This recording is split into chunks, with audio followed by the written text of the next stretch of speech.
أعوذ بالله من الشيطان الرجيم بسم الله الرحمن الرحيم وقال الملك ائتوني به أستخلصه لنفسي فلما كلمه قال إنك اليوم لدينا مكين أمين.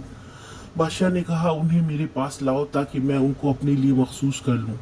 جب یوسف علیہ السلام نے اس سے گفتگو کی تو اس نے کہا اب آپ ہمارے یہاں قدر و منزلت رکھتے ہیں اور آپ کی امانت پر پورا بھروسہ ہے. بادشاہ نے کہا یوسف کو میرے پاس لاؤ، میں اس کو اپنے لیے خاص کر لوں، یعنی اپنے قریب ترین لوگوں میں اس کو اپنا مشیر بنا لوں. پھر وہ لائے گئے اس کے پاس تو بادشاہ سے کلام کیا تو ان کی باتوں سے اور زیادہ متاثر ہوا اور کہا آج سے تم میرے امین ہو، قریب ہو اور تمہارا بہت بڑا مرتبہ ہے میرے پاس.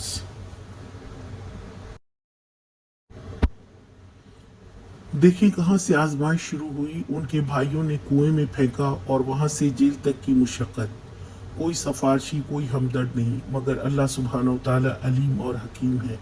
وہ غیب سے مدد کرتا ہے، وہ سمیع و بصیر ہے.